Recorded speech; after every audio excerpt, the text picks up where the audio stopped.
We are down here in Eastern Cape to be part of MultiChoice. They call it the Talent Factory Masterclass. It's really about skills development. I think it's a once-in-a-lifetime opportunity for the students and those interested filmmakers. My name is Patuma Kwarela. I'm the co-director of Cheza Pictures. We produce television for Mzansi Magic. So I was offering masterclass in storytelling, in developing a concept for television and how to capture your audience. So what they did is that they transferred their story through the media. It was really the vehicle for transporting media. And weirdly in South Africa, the medium of transporting story has been television. Weirdly enough, like television in South Africa is a very successful tool. It's in every house, it's in every shack.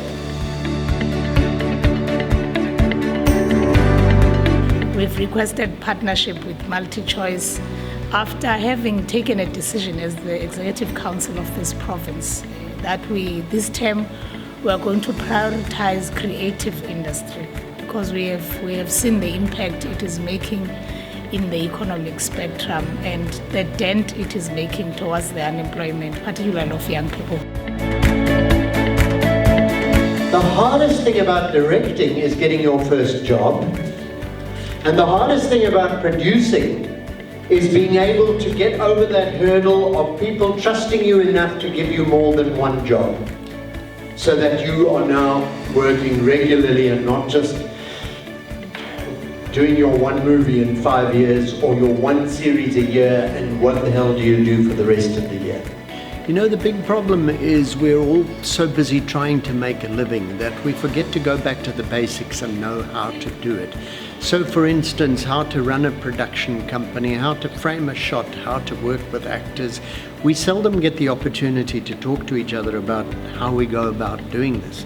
And having this kind of symposium in the Eastern Cape is a wonderful opportunity to get the top people in this province together and to talk about how we can improve the quality of television, film, documentaries, corporate work throughout the whole of South Africa. I mean, look, we've shot now 3 films here in this city. So I know this place very well, spent months and months here, but it's really nice to see because when we came to start shooting here, there was no industry at all. In the past 3 years even, how far the industry has developed and how many artists are now also getting fed up from this province and saying, why are we not a focused province? Why are we not getting the access to funding for our stories?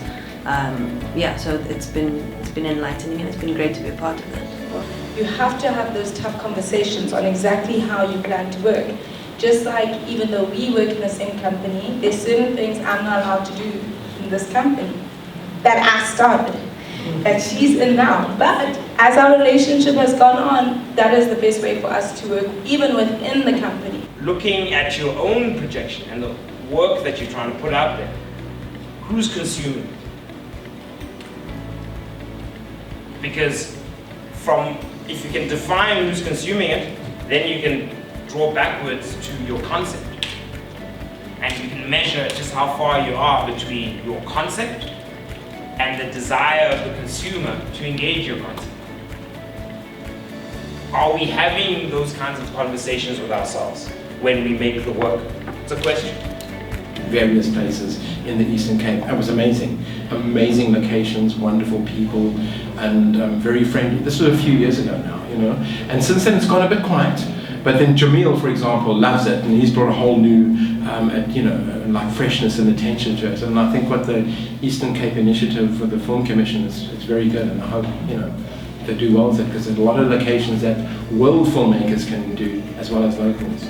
And Honorable MEC, we have made strides as this entity to collaborate with ECPACC in the province, because we realize that it is very, very important that we start working together so that we realize the economic, impact of the creative industry, not only film, but the whole, there's about 6, art domains for this entire creative arts industry. And of course, the transversal connection to sport. I've just highlighted some few challenges around funding. There was a question around the long turnaround time of government.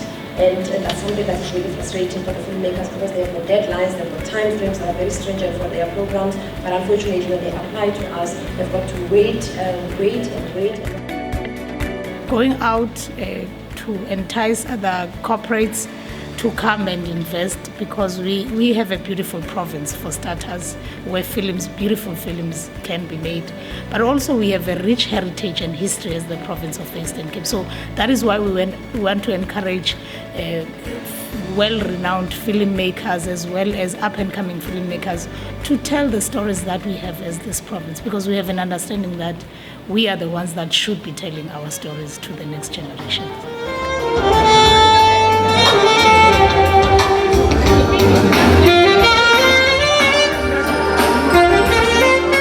And if there's anybody who I can say has been behind the film industry in Eastern Cape, it's this young lady next to us. Doesn't she look pretty, ladies and gentlemen? She was pretty than me. Let's give her a round of applause, ladies and gentlemen. Kumela Scott, the CEO of ECPACC. It's clear that filmmakers won't have a platform. So this is the reason why ECPACC has decided to collaborate with the Eastern Cape Film Festival. And our partnership is going to be a partnership for a period of 3 years, which is going to be reviewed because it's important that we keep on looking and checking if we are doing very, very well. The founder of the Eastern Cape Film Festival, ladies and gentlemen, is here today because of the support of ECPACC and the likes of Sister Messa's organization. Let's give a big round of applause, ladies and gentlemen, for the festival director and founder, Mr. Neba Kolomba. So Eastern Cape Film Festival is basically was set up as a platform to position the Eastern Cape as a film destination, so people can come here and bring out jobs. And what we're running away from is because people come to Eastern Cape and shoot films. I think 5 movies are shot in the past 2 years. But what's happening right now is people are coming in here, taking our locations, and then all we get as Eastern Cape people is 2 things: hospitality and maybe security, all those few things. Because they say that we don't have skilled people, because we've got the nice locations.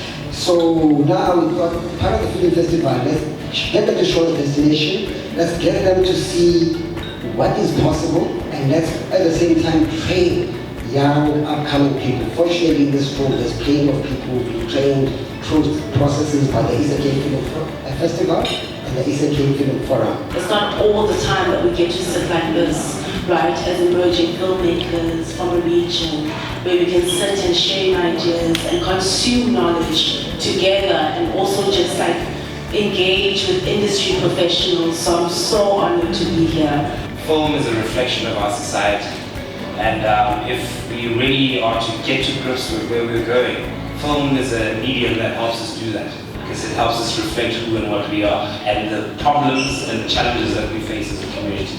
So I'm very privileged to be able to do what I do and to have the support that I do have. We are working with NFVF to ensure, and ECTC to ensure that we no longer shoot films here in the province and take them away for post-production and editing. We are wanting to make sure that we position the province to give you all that is necessary. So that when you go out of the province, it is not because we are forced to go to Gauteng or Western Cape or KZN. It is only because you choose to go, but it's not circumstances that are forcing you to leave this province. So we've taken a decision to prioritize the development of the film in this province based on its economic potential.